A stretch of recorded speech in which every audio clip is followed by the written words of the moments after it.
Hey, this is what we would be talking about on March 26th, this Thursday.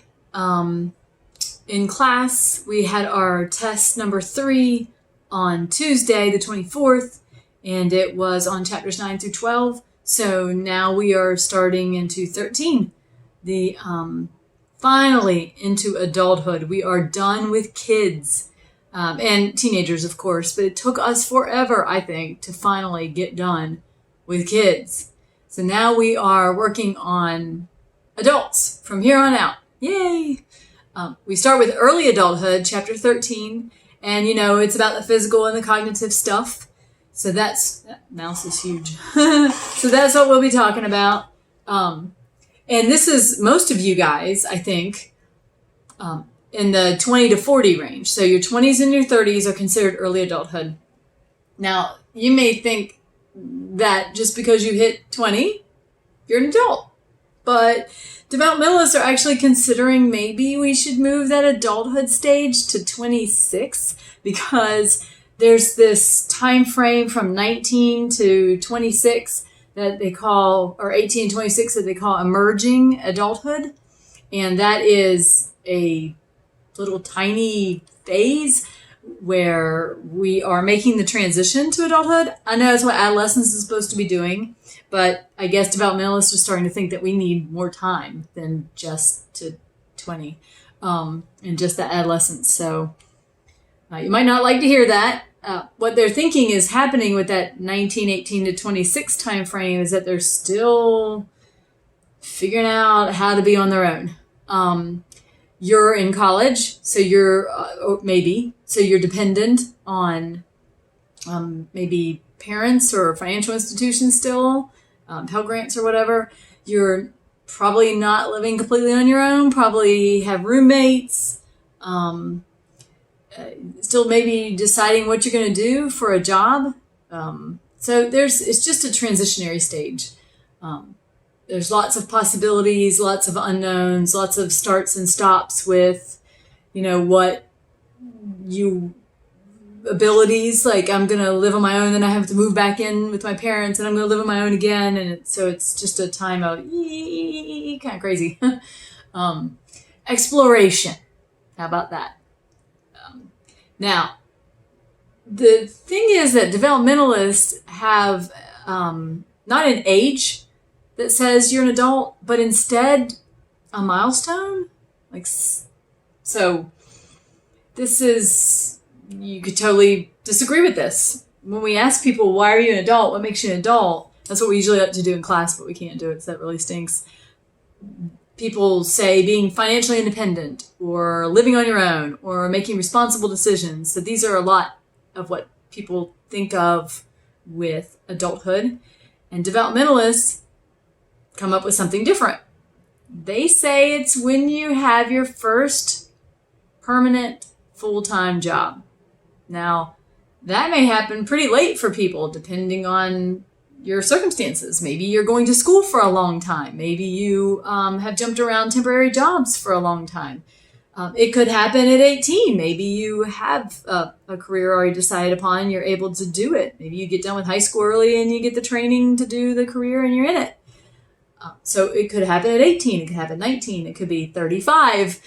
According to developmentalists, the age doesn't matter. It's about that permanent job. Now, those of you, maybe we have some people in class who've had a permanent job, what they considered to be something they're going to keep doing for years and years. It's not just till the end of summer. It's not for this semester. It's not till I'm, find something better. So you've had that.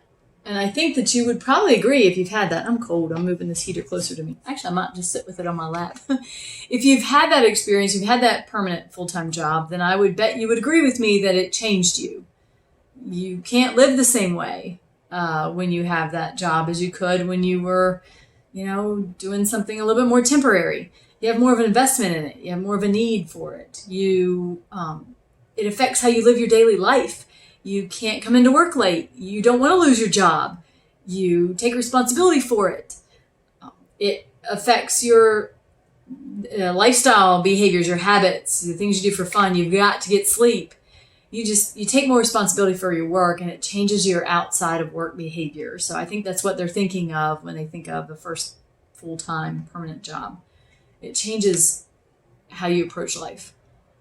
And I think those of you who've had one, when you would agree, compared to the part-time jobs you had that you knew were temporary in the past. All right.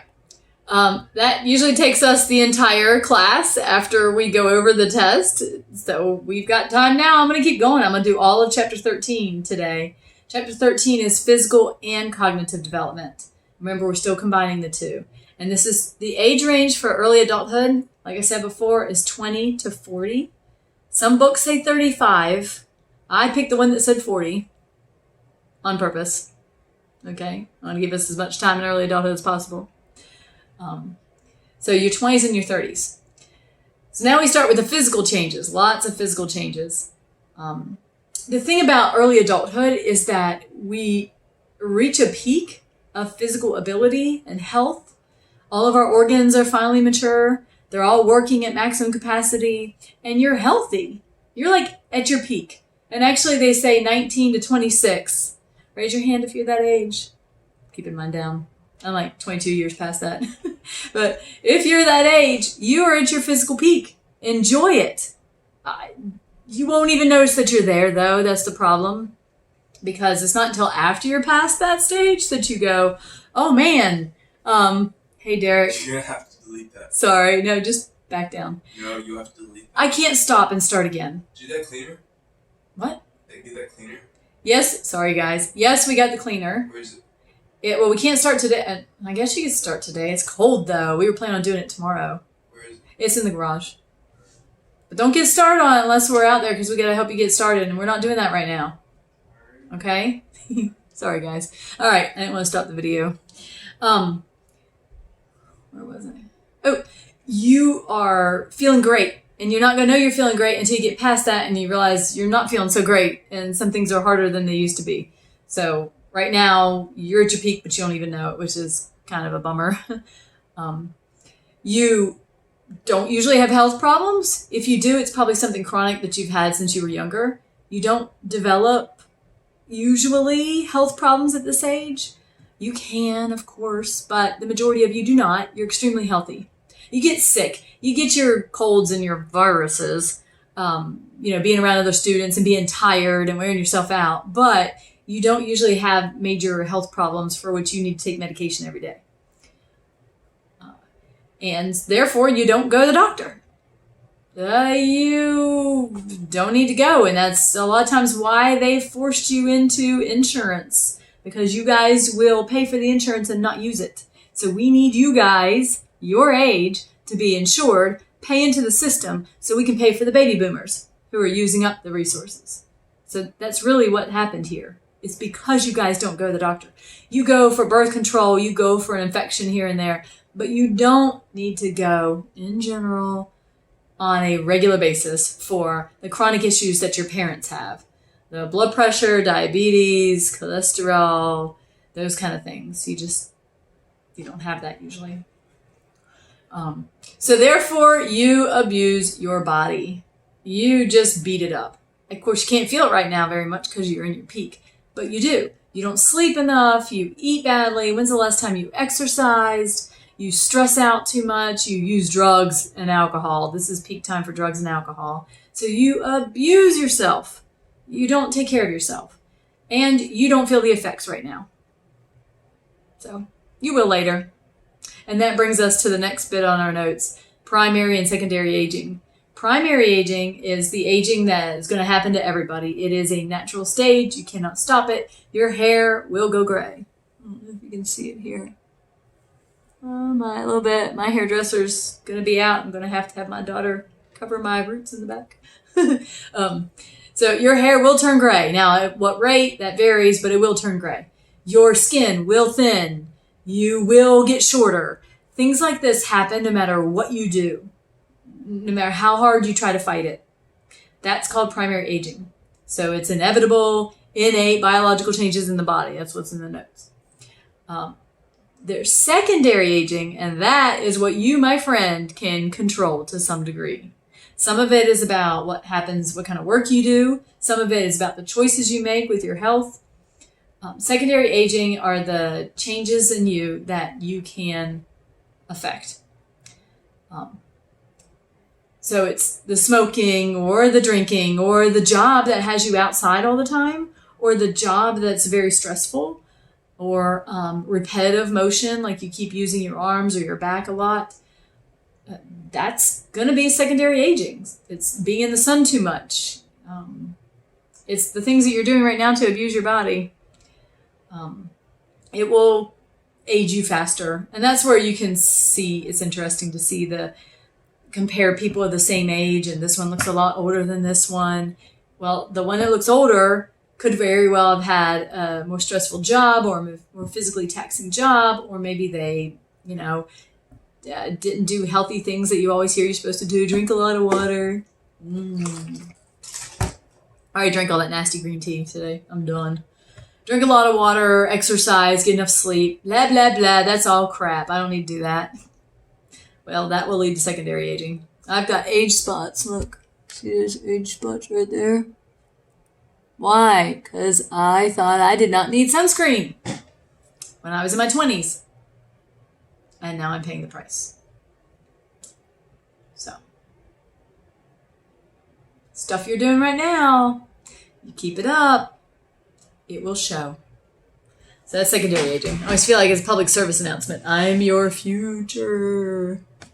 Okay? Your parents probably telling you that anyway. And you see them realizing that they can't keep doing things, and they're having to make a lot of life changes that they don't want to make. That they used to not do, just like you did. All right. So the thing about, we're talking a lot about aging and like stuff, but we're at our peak. We're in early adulthood. That's the weird thing about early adulthood. You reach your peak and then you start to decline all on the same stage. So I hate to tell you, 1926 is a peak. After that, it's downhill. We're already starting to make changes. Deterioration. Losses. Right? We start, you can see on the notes, the mid-20s, we start to have more body fat than we did when we were younger. We were leaner and tougher. And now we start to get a little soft, a little softer. Our lungs lose efficiency. Isn't that crazy? Like, you already can feel winded in your 20s. Things are changing in your 20s. Kidneys aren't as efficient in your 20s. Ew. Maybe you've heard of, after 30, your body has a mind of its own. That has some validity to it. We sometimes used to, not so much anymore. Now they always say, 40's the new 30 kind of thing. We used to use like black balloons for your 30th birthday, over the hill banners for your 30th birthday.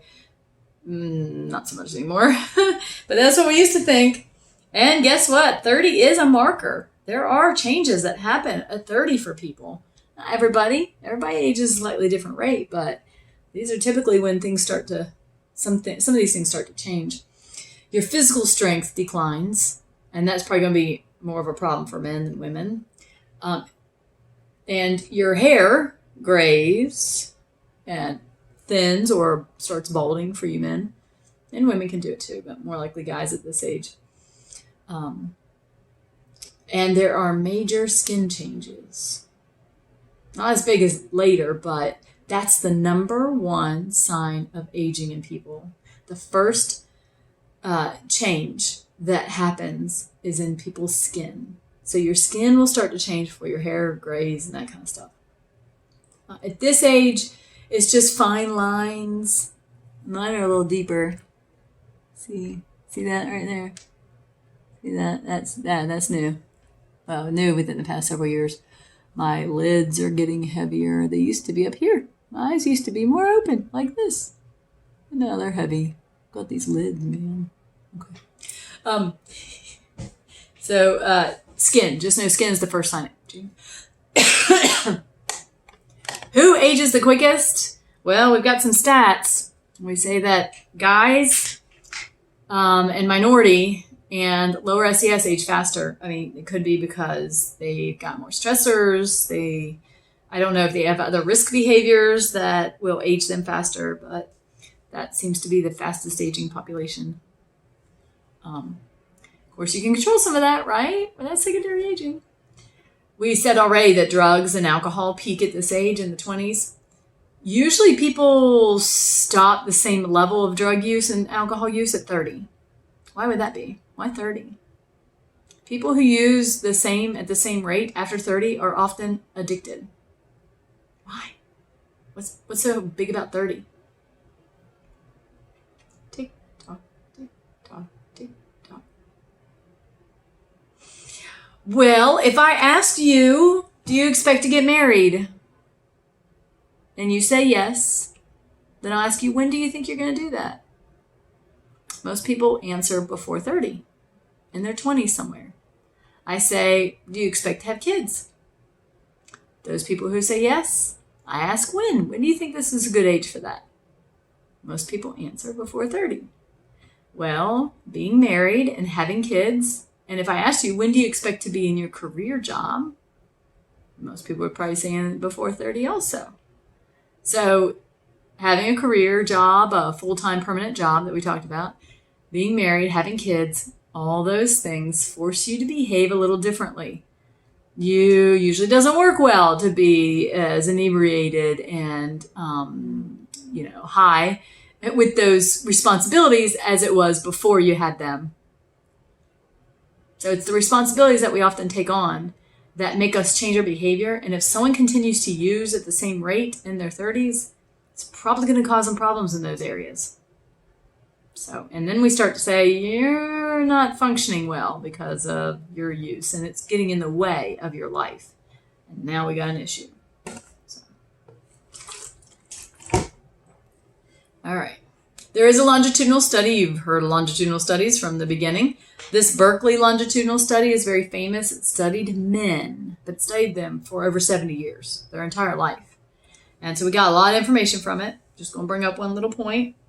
They found that how healthy a guy is at 30 predicted how happy he would be with life at 70. So our physical health is very important in late adulthood. Very important to our well-being, our state of mind, our mental health. And that makes sense because, some of your abilities may be declining and you want to keep them as long as possible. So if you're healthy, you can keep taking care of yourself and doing the things you like longer, which would probably increase your happiness. And your ability to get around is important too, which we'll talk about in late adulthood. So that's the health at 30 predicts life satisfaction at 70. Now, we generalize that to women, but the study was only done on men, so really it should only apply to men. Other things about physical development, sexuality in early adulthood. There's a lot of sex going on in early adulthood. That's when we're reproducing. Not a surprise. Men at this age are very quick to reach orgasm, very easy to reach orgasm, very easily aroused. And women actually, we're going to find in middle adulthood, they reach their peak with sexual response and arousal. So we're a little later than the guys. Maybe that's why there's cougars. Because then you got an older girl with a younger guy and their sex drives might match up and their behaviors. We have some ideas about why women peak later than men when it comes to sex. Just some ideas. We don't know why. Okay? But one idea is the evolutionary idea, and that has to do with fertility. Well, you know what? If girls had as high a sex drive as guys in their 20s, they would be more likely to get pregnant. Because women control sexual frequency, right? It's up to the women in the relationship. They do. So if she was as aroused as the guys as often, she has a bigger chance of getting pregnant. And that is wear and tear on the body. And so we're kind of protected from the excessive fertility and reproduction by a lower sex drive. That's just the idea, the evolutionary, that, we've evolved to have a lower sex drive so that we can protect our bodies from too many pregnancies. Another idea of why women, as they age, become more interested in sex, according to developmentalists, is cultural. So maybe what's happened is that my back's hurting. Ooh, now my hand is gigantic. So is my belly.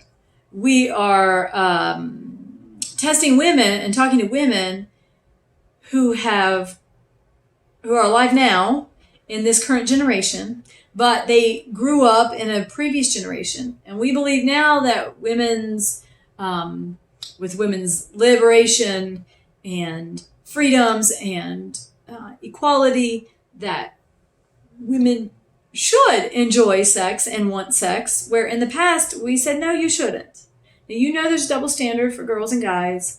If a girl has a lot of sexual partners, she's a slut. She's got some derogatory name. And if a guy has a lot of sexual partners, he's a stud. It's like expected and typical.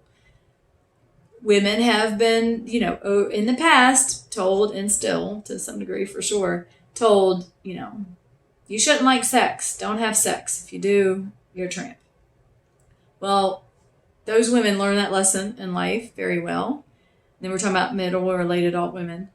And now times are a little bit more relaxed and supportive. So maybe it's just that they've come along through the cultural shift. And so that's why. It's not that something's changing in their body. It's just that they're alive during these changing times. So they didn't reach that more liberal view until they were in middle adulthood, because that's when it happened. That's an idea. Last idea is behavioral. Maybe the reason that women enjoy sex more in later life is because the men aren't as fast. I know, maybe TMI. Maybe the men have more experience. Maybe she has more experience knowing what she likes, and so it's more satisfying for her. That's another possibility, So that's the third possibility. Of course, we're talking about all this sex. We talk about a lot of sex in early adulthood because that's the age of reproduction. And we'll look at Erickson, and Erickson says it's all about hooking up. That we're also going to look at orientation. And we're going to get more and more information about orientation, which is great as time goes on, because we will have the results of more and more research. It was so taboo for so long. Homosexuality was so taboo for so long that we don't have very much. People wouldn't answer surveys. They wouldn't be honest. We just couldn't get very good information. But now the public is much more understanding, and so we can start getting some better data. So we just got a little bit right now, but every edition of the textbook comes out with more and more. So for homosexuality, we still don't know why, even now, which is not that surprising, again, because it's just recently not been as taboo. Shoot, it was in the DSM as a disorder for a long time. That's crazy.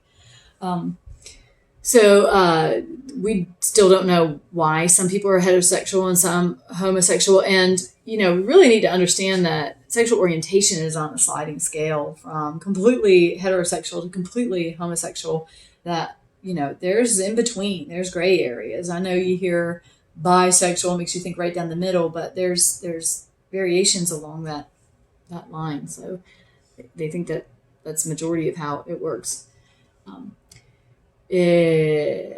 So you can see on the notes that women report having more, I have to look at my notes a lot too, because this is new information, that women report having more homosexual experiences. Even if they're more likely to have homosexual experiences, even if they call themselves 100% heterosexual. So whether that's, it's more culturally accepted for homosexual women than men. So maybe somehow it's been more acceptable, maybe even, more encouraged to some degree.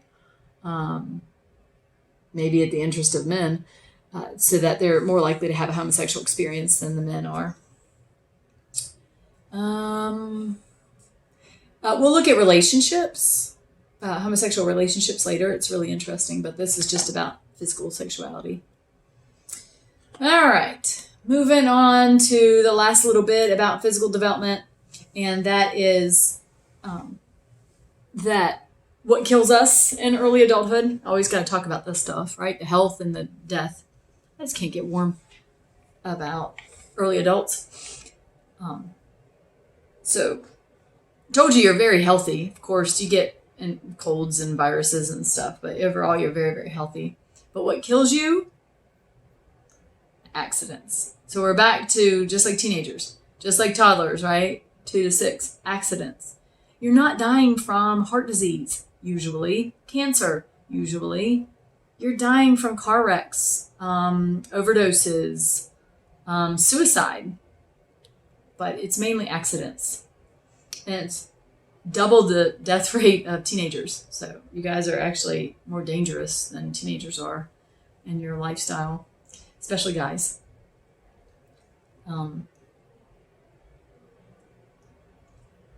So that's bad. That's it for chapter. Oh no! Oops, we gotta do cognitive. So cognitive's in there too. We're done with Piaget though. We don't talk about him anymore. We are doing what some developmentalists call post-formal stage. But that's Piaget did. Remember, pre-operational. Sensory motor, pre-operational, concrete, and then formal. And this is post-formal, so it's after the formal stage. But this is not Piaget's idea. It's just what other people say. Remember teenagers being very idealistic? They're not. They change. They get out of that in early adulthood. They become more realistic. That's a nice way of saying it. Teenagers call adults cynical, okay? But adults call it realistic. Adults call teenagers naive, okay? But they would be idealistic. So everybody looks at each other like, you're wrong. So we tend to be in adulthood, we become skeptical. We don't usually believe in a overall truth, single truth. We understand that situations are complicated and it's not always so easy. And so we're less likely to be like involved in cults and people who have one single answer for all of life's problems. We're just more critical thinkers than that usually.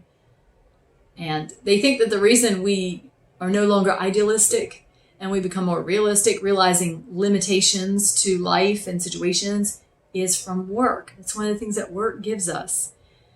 We think it should be this way, but then when we start to work, we see the backside of situations, we see the backside of decisions, and we go, it'd be nice if we could do it that way, but there's a reason it can't work that way. So you see behind the scenes with work. So it seems to change people. Creativity peaks in the 30s. Some people say 40s. So we're generally not terribly creative in our 20s. We're probably just trying to get a nut, just trying to build our future up. Not much time for creativity. It takes free time and downtime. Careers at this age, they talk about dual career couples, which is funny because that's probably the statistical norm. And that just means that the husband and the wife are both working. And it's funny to talk about this, but it's different than how it used to be. It used to be women did all of the housework or the vast majority of the housework, and the men, worked outside the home. But it changed, and now often both are working outside the home, which then means there's often help needed to do the housework and the child rearing. So we see now more husbands doing a greater percentage of the work than they did in the past. Women still statistically are doing more of the housework and more of the child care, but we see men's role dramatically increasing. Someone's cooking something. So we got some more stats. It says 1/3 of husbands of women make more money than their husbands. Now this can cause some problems. Statistically, if a woman has more education than her husband, it's not good. I don't have an explanation for why. You can probably make some guesses, but I don't have that in stats, so I can't say. But there is 1/3 of women who make more money than their husbands. That's a new thing. And having more education than their husband is generally not good for marital survival. And then again, because of the dual career, men are more involved in the families, and we support that. We encourage that. We tell men they need to be involved. We say dads or husbands or dads are important. Especially if mom works, that dad does a lot more of the child care than he did in the past. But also if if both parents work when they have a kid, dad actually decreases his work hours because he's got more responsibility at home. But if the husband only works and the wife does not, and they have a kid, he actually increases his work hours because he needs more money to support them. It just depends on which is, what the need is. They don't need as much money if she's working too. They need more help with the kids. But if she's not working, they need more money, so he has to work more. So it's interesting. And it tells you in the notes 9 hours versus 11 hours. That's fine. Last thing about cognition, I know it seems work being in cognition is weird, but that's what you're going to find for adulthood on. We didn't talk about work with kids. That's our topic in adulthood. College. How does college change your thinking? You maybe have already seen it. Maybe your family's seen it. Sometimes families get problems about this. You're just different since you're going to school. You're just a different person. Yeah, you will be. It's supposed to be good. You'll be a more critical thinker, so you'll be more skeptical and doubtful about things, and that's, of course, we think that's good, but some other people might get frustrated with you because you might start to doubt what they've told you in the past, and the beliefs that you had that you guys all agreed on might be different now. Your conversations will be different, your vocabulary will be different, so you can get some trouble from others. But here's some stats. If you go to college, you're less likely to smoke. You're less likely to overeat. You're more likely to exercise. You live longer if you have college. And every year college changes your thinking. So the longer you go, the more different your thinking is. You just had a lot more stimulation experiences, and makes you a critical thinker. So maybe these things are tied to SES. Maybe the longer you go to school, the more money you make. And the more money you make, the healthier you are. The longer you live, the more likely you are to exercise. I don't know. I don't have that stats. It makes sense, but I don't have the stats. Could just be that you know more and you make different decisions. Like it or not, that's the stats that go with going to college. I think it's all good stuff, but some of your family members may not agree. That, my friends, is chapter 13, physical and cognitive development in early adulthood, 20s and 30s. And we'll be getting the other video up another time. Bye.